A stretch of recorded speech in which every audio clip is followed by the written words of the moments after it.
Aïkar, les kakis. Lu par Sabine pour audiocité.net sous la licence Paternité, pas de commercialisation, partage à l'identique. Je la vois sur un banc. Je me dirige vers elle. Bonjour madame. Bonjour monsieur. Cela doit bien faire 3 ans que nous nous connaissons. Il me semble qu'elle se prénomme Denise, encore que je n'en suis plus sûre. Elle me l'avait dit pourtant un jour, lors de notre première rencontre. Peut-être même la toute première, mais nous ne nous appelons jamais par nos prénoms. Je tourne la tête en arrière et regarde son chien derrière le banc. Il mange de l'herbe. Il est toujours en train de manger de l'herbe. « C'est pas un chien, c'est un mouton », dis-je en souriant. « Argos, ça suffit », cria-t-elle de sa petite voix tout en tirant sur la laisse. « C'est pas grave », ajoutai-je toujours en riant. « J'aime bien le voir brouter, ça m'amuse. Et puis s'il broute, c'est que ça lui fait du bien. Il a sans doute besoin de se purger, il a peut-être des vers. Pourtant je lui ai encore donné un comprimé il y a 2 semaines. » Je me penche et arrache une poignée de chien-dent que je tends à Argos. Il s'empresse de la manger et me lèche ensuite les mains. Elles sont toutes baveuses. Je les essuie avec un mouchoir en papier. Je caresse la tête du chien. Il aime ça et me regarde.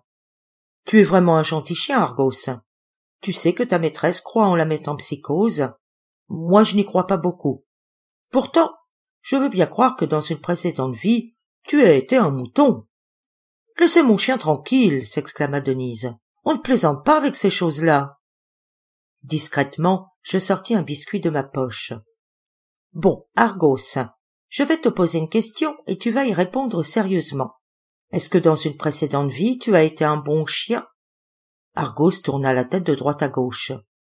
Denise avait l'air stupéfaite. « Et maintenant, Argos, est-ce que dans une précédente vie, tu as été un gentil mouton ?» Argos inclina la tête vers le bas. Denise avait l'air encore plus intriguée.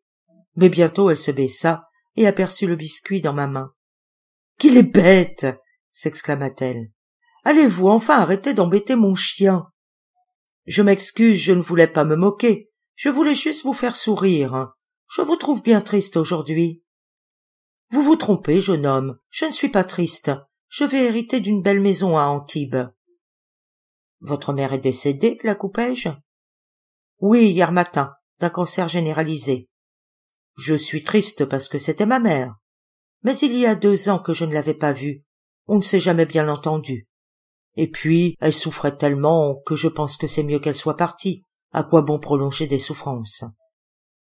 Denise sortit un mouchoir et essuya les larmes qui coulaient sur ses joues. « C'est drôle, je ne sais pas pourquoi je pleure.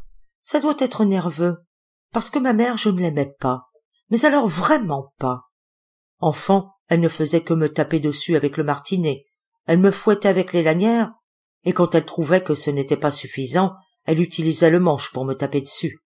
En plus, elle me réprimandait pour tout et n'importe quoi. Souvent, je ne savais même pas pourquoi elle me fouettait. » Denise avait 65 ans, ou presque. Il ne lui restait plus que quelques mois à travailler, et elle serait enfin à la retraite. Elle allait enfin pouvoir habiter cette maison dont elle rêvait depuis toujours. Elle m'en parlait souvent, c'était son rêve. Le rêve d'habiter enfin une belle maison. Actuellement, elle habitait dans une HLM au rez-de-chaussée, non loin du parc de la Butte au Chapeau Rouge. C'était bruyant, un de ses voisins mettait toujours la musique très fort. Elle s'était plainte plusieurs fois, mais le voisin ne tenait aucunement compte de ses plaintes. Comment un petit bout de femme comme elle aurait pu se faire respecter? Il manquait un homme à la maison. Il avait toujours manqué un homme. Pourtant, Denise était tombée enceinte une fois, mais elle s'était fait avorter. Elle était jeune, elle avait 25 ans. À l'époque, elle n'avait pas hésité à se faire avorter. Elle ne voulait pas être regardée comme une fille mère. Elle voulait conserver toutes ses chances de trouver un vrai mari. Un jour, je lui ai demandé pourquoi ça n'avait pas marché, mais elle ne m'a pas répondu. Elle ne voulait pas en parler.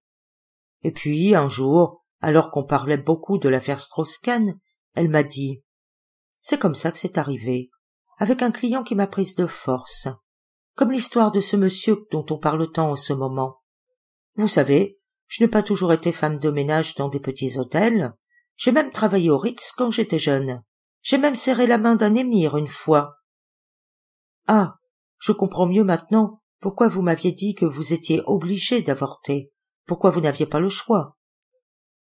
En fait, on a toujours le choix, mais je ne voulais pas compromettre mes chances de trouver un mari. Maintenant, il m'arrive de regretter, de me dire que j'aurais dû le garder, mais à 25 ans, je ne pouvais pas savoir. Et puis, rendez-vous compte, je ne savais absolument rien de cette personne, je ne savais même pas son nom. Quand j'ai appris que j'étais enceinte, j'ai essayé de savoir. J'ai demandé à la réception si je pouvais consulter la fiche d'un client, en donnant la date. Mais on l'a tout de suite mal pris. Vous rendez-vous compte, une femme de ménage qui demande la fiche d'un client, ça ne se fait pas. Qu'est-ce que ça veut dire? Je n'ai donc rien su. Jamais rien dit non plus. Je ne voulais pas perdre mon travail. Au rez-de-chaussée où elle habitait, Denise attachait les volets métalliques à l'aide d'un cadenas. Elle laissait la fenêtre ouverte, mais les volets étaient toujours fermés, tenus par le cadenas. Seul un très mince filet de lumière de quelques centimètres pénétrait à l'intérieur de l'appartement. Elle m'avait toujours dit qu'elle avait peur que des cambrioleurs ne rentrent par la fenêtre. Mais au fond, était-ce bien des cambrioleurs qu'elle avait peur? N'avait-elle pas peur qu'une sorte de Strauss-Kahn n'enjambe l'appui de fenêtre et l'agresse physiquement? Elle m'avait dit qu'elle ne supportait pas les portes entrebâillées. Il fallait toujours qu'elle les ferme, surtout quand elle était en train de passer l'aspirateur dans une chambre. Elle avait toujours peur qu'un homme ne profite du fait que la porte soit entrebâillée pour entrer, et qu'elle ne l'entende pas arriver, qu'il la jette ensuite sur le lit et la prenne de force, comme c'était arrivé. Denise avait 65 ans, mais en paraissait 10 de plus. Elle avait une amie qui avait 86 ans, une retraitée de l'enseignement. La première fois que je les avais vues ensemble, j'avais pensé qu'elles avaient sensiblement le même âge. C'est dire si Denise paraissait bien plus âgée que son état civil. Elle n'était pas très grande, ne s'habillait pas très bien, mal fagotée, aurait dit mon père. Elle avait les cheveux gris, presque blancs, coiffés à la va-vite. Elle avait 2 dents ébréchées, les dents du haut. On le remarquait immédiatement dès qu'elle parlait. Une camarade l'avait poussée dans la cour de l'école pendant la récréation, et elle était tombée sur un banc en ciment. Elle s'était toujours dit qu'avec son premier salaire, elle se ferait poser 2 belles dents toutes neuves, mais ça ne s'est jamais fait. Un jour, Irène, une autre de ses amies qui la connaissait depuis longtemps, lui avait dit devant moi: « Tu perds la boule, ma pauvre, avec ta manie de toujours fermer toutes les portes, ta manie de mettre des cadenas partout, même au volet. Tu ne crois quand même pas qu'on va te violer à ton âge ?» Sur le coup, j'avais cru entendre voler et non violer, sans toutefois en être bien sûr. Mais Denise répondit: « Qu'est-ce que tu crois? On voit que tu ne regardes jamais les informations. L'autre jour, à Toulouse, une dame de 75 ans s'est fait violer par un type d'une 30aine d'années qui sortait tout juste d'un hôpital psychiatrique. » En entendant la réponse de Denise, je me dis que j'avais tout faux. Je m'étais toujours dit qu'elle attachait ses volets avec un cadenas pour éviter qu'une sorte de Strauss-Kahn n'enjambe l'appui de fenêtre. Mais au fond, je n'y croyais pas. Ça m'amusait juste d'y croire. Au fond, je savais bien qu'elle faisait cela pour se protéger des cambrioleurs. Et voilà que d'un seul coup, j'apprenais que c'était peut-être bel et bien la vraie raison. Cette peur, cette angoisse s'était restée enfouie en elle durant toutes les décennies de son existence. Et même si elle n'avait plus lieu d'être, elle continuait d'exister. Elle restait active et existerait certainement jusqu'à sa mort. Denise prit le lendemain le train pour Antibes. C'était la première fois qu'elle prenait le TGV. Elle trouvait le billet extrêmement cher, surtout qu'elle n'avait pu avoir une réduction et elle l'avait acheté à la dernière minute. « Après tout, c'est pas grave maintenant que je suis riche, » m'avait-elle dit. « Il faudra juste que je fasse preuve d'un peu de patience, le temps que tous les papiers soient signés et qu'il me donne l'argent qui me revient. Les clés, je les ai déjà. Ma mère m'en avait donné un double il y a bien longtemps, et ils n'ont jamais changé les serrures depuis. » J'avais prêté une valise à Denise. Quand elle m'avait dit qu'elle n'avait qu'une vieille valise qui datait de l'après-guerre, une grande valise marron en fibres vulcanisées, je lui avais dit qu'elle ne pouvait quand même pas voyager avec ça. « Et pourquoi pas?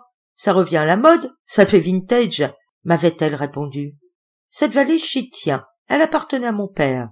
C'est la seule valise qu'il ait jamais eue, et le seul bagage qu'il avait quand il est arrivé en France. Et puis, comme elle est grande, je pourrais mettre beaucoup de choses dedans. Je veux déjà emmener des affaires que je laisserai là-bas. Je lui avais dit de faire comme elle voulait. Après tout, c'était peut-être elle qui avait raison, et qu'on trouverait que sa valise faisait vintage. Finalement, Denise m'appela pour me dire qu'elle ne trouvait plus les clés et que les fermoirs avaient tendance à s'ouvrir tout seuls si on ne les fermait pas à clé. Michel, ma compagne, la déposa à la gare de Lyon. Nous étions jeudi, et je ne m'attendais pas à revoir Denise avant une bonne semaine. Je lui avais dit qu'elle n'avait pas à s'en faire pour la valise, que nous en avions d'autres et que nous n'en aurions pas besoin pour les fêtes de fin d'année.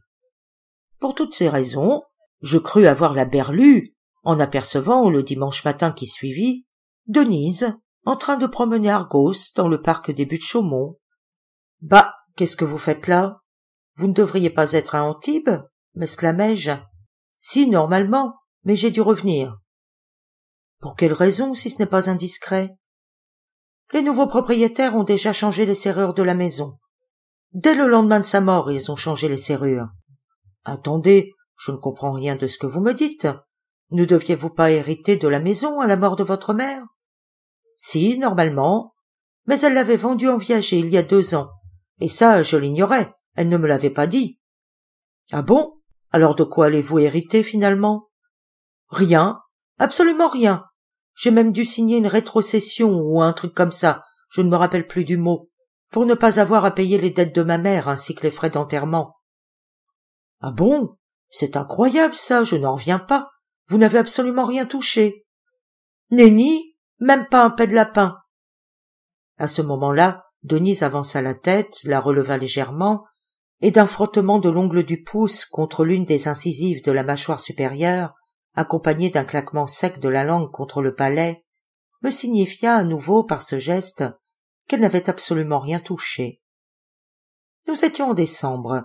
En quelques jours, la physionomie du parc avait complètement changé. Il avait neigé durant la nuit, et maintenant un mince tapis blanc recouvrait tout. Il était encore tôt, et les allées étaient belles. Peu de promeneurs les avaient foulées. Mais je savais déjà que dans 1 heure ou 2, la neige ne serait plus que boue. Je regrettais de ne pas avoir pris mon appareil photo.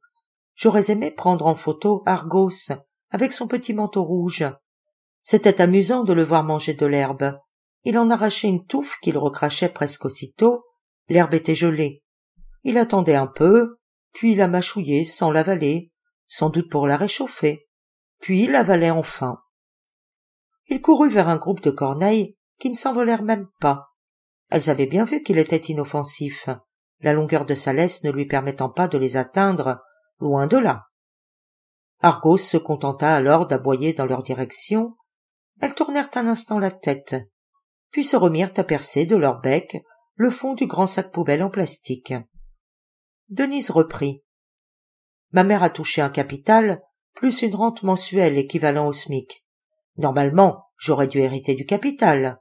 Il était assez gros, près de 200 000 €. Mais il n'y a plus rien, absolument plus rien.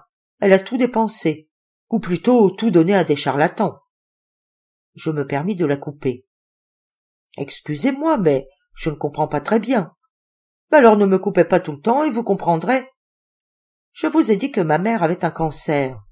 Quand elle a su que la médecine traditionnelle ne pouvait plus rien pour elle, qu'elle était foutue, elle s'était alors tournée vers la médecine parallèle. » Denise déboutonna le col de son manteau et me montra un magnifique collier.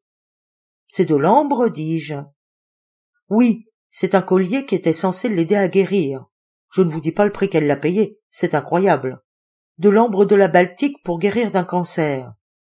C'est incroyable comme on devient crédule quand il s'agit de sa propre vie. On est prêt à croire n'importe quoi. C'est incroyable qu'on s'accroche à ce point à la vie, sans doute parce qu'on n'a que ça, la vie, et rien d'autre. C'est atroce de s'accrocher ainsi, vous ne trouvez pas? Atroce et pourtant terriblement beau. C'est un hymne à la vie, à la grandeur de la vie. Mais en même temps, cela montre bien que nous ne sommes pas grand-chose, vraiment pas grand-chose. C'est touchant ce que vous dites, Denise. Je ne sais pas ce que j'en pense, mais cela me touche, et j'y réfléchirai. « Qu'est-ce que vous croyez » s'exclama Denise sur un ton qui lui était plus habituel. « Je ne suis pas aussi bête que tout le monde le croit. C'est pas parce que j'ai pas fait d'études. Et d'ailleurs, j'ai quand même mon certificat. » Qu'est-ce que j'étais en train de dire? Ah oui, c'est pas parce que je n'ai pas fait d'études, que j'ai été femme de ménage toute ma vie, que je suis plus conne qu'une autre. On voit bien tous les jours des gens bourrés de thunes et bardés de diplômes tomber dans des sectes. Regardez Tom Cruise, regardez Paco Rabanne. « Je peux voir le collier ?» demandai-je. « Si vous voulez, mais aidez-moi à le défaire, j'ai les doigts gourds. » Avec l'ongle du pouce, j'ouvris le fermoir. « Il est vraiment magnifique, dis-je. J'aime beaucoup l'ambre. Vous avez vu comme chaque perle contient des petits animaux? En fait, il s'agit surtout d'insectes. Vous avez vu à l'intérieur de cette perle, il y a une fourmi, et juste à côté, recroquevillée, on dirait bien qu'il s'agit d'une termite. C'est incroyable de penser qu'ils sont là depuis peut-être 20 millions d'années. Vous savez que l'amie de ma mère, sa voisine, voulait absolument que je lui laisse son collier, qu'elle soit inhumée avec. Cela peut se comprendre, dis-je. Vous croyez que je suis idiote? Elle l'aurait piqué ou le charlatan qui lui a vendu. Si vous saviez les conneries qu'elle m'a racontées. Tenez, lisez cette lettre. Denise sortit de sa poche une enveloppe qu'elle me tendit. Il y avait 3 feuillets à l'intérieur. Je ne vais pas tout lire, c'est assez long, dis-je. Lisez ce passage, dit-elle en pointant un des feuillets. Portez ce collier, emportez-le avec vous, il vous aidera à renaître dans la Doua. Je ne comprenais pas la moitié de ce que je lisais, il y était surtout question de l'Égypte antique et de ses croyances. Finalement, je lus tout, et même 2 fois. C'est vraiment un cinglé, le type qui a pondu ça, m'exclamai-je. Et vous avez vu qu'il a signé Amon-Ré? Qu'est-ce que vous y comprenez? Me demanda Denise. Je n'en sais trop rien. Ce que j'ai retenu, c'est que Seth avait découpé le corps d'Osiris en 42 morceaux, et que c'est pour cela que le collier a 42 perles, comme les 42 morceaux d'Osiris. J'ai l'impression que le type lui a d'abord fait croire que le collier l'aiderait à guérir, grâce au pouvoir miraculeux de l'ambre. Et puis, aux portes de la mort, il lui a rejoué le mythe d'Osiris. Il lui a dit que son corps était pareil à celui d'Osiris, que le cancer, ce démon, avait divisé son corps en autant de morceaux, mais qu'elle n'avait pas à s'en faire, que tous ces morceaux seraient réunis dans la Doua, le séjour des bienheureux, comme pour Osiris. « Mais comment peut-on croire en de telles âneries » s'exclama Denise. « Je n'en sais rien. Plus le mensonge est énorme, plus il est susceptible d'être cru. Il suffit de jeter un œil à la genèse du monde, selon l'église de la scientologie. C'est à se tordre de rire. Et sans vouloir être méchant, on a bien réussi à nous faire croire pendant plus de 2000 ans qu'un jour un homme était né d'une famille immaculée. Il commençait à neiger. Argos se remit à aboyer. Les corneilles avaient réussi à éventrer la poubelle et à sortir un grand sac en papier qui contenait les restes d'un repas. Une grande barquette de frites, presque intacte, roula dans la neige. Argos tira un grand coup sur la laisse, il voulait sa part du butin. « Reste tranquille, cria Denise, ou bien on rentre. » D'un seul coup, la laisse céda, et Argos se précipita vers les oiseaux en aboyant. Toutes les corneilles s'envolèrent. Argos se jeta sur les frites, il semblait vouloir les manger le plus vite possible. Mais bien vite il n'eut plus faim et en abandonna la moitié. « Je vais le chercher ?» demandai-je à Denise. « Non, ce n'est pas la peine, je le connais bien. Si on essaye de l'attraper, il va se sauver et il faudra lui courir après. Alors que si on ne fait rien, il reviendra tout seul. Je le connais bien, il n'ira pas loin. Il va faire un petit tour, renifler tout ce qu'il trouve, et puis il reviendra se coucher à mes pieds bien gentiment. » Argos traversa l'allée pour fouler un grand tapis de neige immaculé. Il renifla à plusieurs reprises ce qui ressemblait à une taupinière. La poubelle abandonnée ainsi que les frites. Les corneilles s'empressèrent de revenir. Argos les aperçut avant nous et fonça à nouveau vers la poubelle en aboyant. Un des gros oiseaux noirs s'envola avec plusieurs frites dans le bec. L'une d'elles tomba devant le chien qui s'empressa de l'avaler. 2 corneilles ne s'étaient pas envolées, elles s'étaient juste éloignées de quelques mètres en sautillant. Argos les surveillait, tout en mangeant les frites qui s'enfonçaient dans la neige. « C'est incroyable, dis-je, Il n'a pas faim du tout, mais il va toutes les manger plutôt que de leur en laisser une seule. Il est pire qu'un gosse, s'exclama Denise. Après, il va vomir sur son tapis et c'est encore moi qui nettoierai. Denise revint sur le viager. C'est dégueulasse de se faire dépouiller ainsi de son héritage. Je croyais qu'on ne pouvait pas déshériter ses propres enfants. Je n'aurais jamais imaginé que mon héritage me passerait sous le nez. Elle fit un geste de la main et se passa l'index sous le nez. Fuit, fuit. Et vous ne savez pas la meilleure? C'est le cousin du notaire, un avocat, qui a acheté la maison. Vous vous rendez compte? Le cousin du notaire. Soi-disant qu'il ne savait pas qu'elle était malade quand il a acheté. Mais moi, je sais très bien que c'est des conneries et qu'il était parfaitement au courant. La voisine me l'a dit. Ma mère a décidé de vendre la maison parce qu'elle n'arrivait plus à s'en sortir. Les soins étaient trop onéreux. Vous vous rendez compte? La maison avait été estimée à 500 000 € et ils l'ont payée à peine plus de 200 000. C'est de l'escroquerie pure et simple. Je suis sûr qu'ils savaient très bien qu'elle avait le cancer quand ils ont acheté. Vous vous rendez compte? Ils auront juste versé la rente pendant 2 ans et maintenant la maison est à eux. Je me suis fait dépouiller par des margoulins. « Argos !» cria fort Denise. Le chien était assez loin mais l'avait entendu. Il était en train de manger quelques cochonneries. Il l'abandonna et revint lentement vers nous. « Au fait, comment s'est passé l'enterrement ?» demandai-je. « Mais je n'y suis pas allé, je ne suis pas resté. Je n'avais nulle part où dormir. L'enterrement n'aura lieu que mercredi prochain. »« Quoi? Vous n'êtes pas resté pour l'enterrement? C'est quand même votre mère. »« Mais je voulais rester, mais je n'ai pas pu.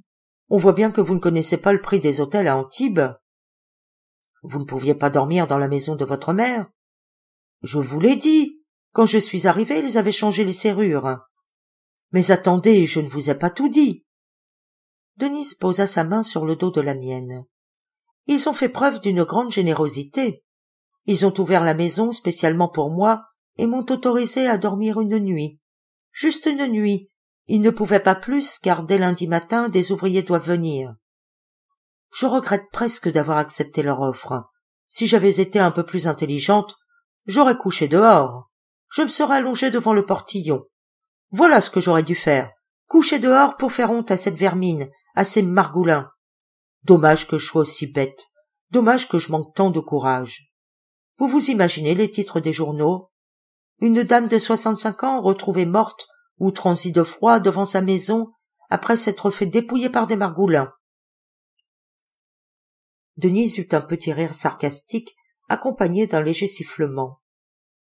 J'avais déjà remarqué que parfois, quand elle riait et qu'elle ouvrait à peine la bouche, on entendait un léger sifflement, sans doute provoqué par les dents ébréchées. « On marche un peu, dis-je, vous m'avez l'air frigorifié. »« Si vous voulez. » Nous arrivâmes bientôt devant le grand plaque minier, l'arbre à kaki. Une bande d'étourneaux picorait les fruits. J'aperçus dans la neige un gros fruit rouge-orangé. J'aurais volontiers mordu dedans, mais il s'était esquinté en tombant. Je le ramassai et le lançai dans la direction d'Argos. « Pour toi, Argos !» criai-je. J'avais oublié qu'il était un peu sourd et avait des réflexes assez lents. Il ne vit pas arriver le kaki et le reçut en pleine truffe. Il poussa un petit cri plaintif. Il en avait partout. Argos n'était visiblement pas content du tout, sa maîtresse non plus d'ailleurs. « Vous allez voir ça !» cria Denise. Elle ramassa une branche de bois mort et la lança en l'air. Son premier lancer fut sans résultat, elle avança de quelques pas et recommença. Ce coup-là, le bâton atteignit une branche chargée de kaki et plusieurs tombèrent devant elle. Elle en ramassa un, qu'elle s'empressa aussitôt de lancer dans ma direction. « Pour venger mon chien !» s'exclama-t-elle en rigolant. J'eus tout juste le temps de me baisser pour éviter le fruit. Elle en ramassa un deuxième, qu'elle lança à nouveau dans ma direction, mais sans plus de succès. Je me baissai à mon tour et ramassai le fruit. « Vous n'avez pas intérêt à me le lancer !» s'exclama-t-elle en souriant. « Ni à moi, ni à mon chien !»« Ce n'est pas ce que j'avais l'intention de faire, dis-je en souriant. Regardez, il est à peine esquinté, la neige a amorti sa chute. Nous pourrions le manger, j'ai toujours un petit couteau sur moi. »« Vous avez de drôles d'idées, vous voulez le manger dehors par ce temps-là, on va s'en mettre partout. » Laissez-moi faire, vous allez voir. Je sortis mon petit opinel et commençai à peler le fruit en un mouvement circulaire, puis le divisai en 4 parts. Je tendis un quart à Denise. Elle était hésitante, mais le prit quand même. Je portai un quartier à ma bouche. Délicieux, légèrement blête, succulent, dis-je en écartant en grand les doigts de ma main. Des touristes passèrent devant nous en nous souhaitant un bon appétit. Argos ne fut pas en reste, il eut droit lui aussi à sa part. Finalement, Denise apprécia tant que je m'empressai d'aller en chercher un autre et de le peler à son tour. À l'aide de mouchoirs en papier, nous avions nettoyé la moitié d'un banc pour nous asseoir. Après notre festin, nous nous nettoyâmes les mains dans la neige. Un rayon de soleil perça et éclaira le grand arbre. Les étourneaux étaient toujours là, une dizaine de mètres au-dessus de nos têtes, et continuaient à festoyer.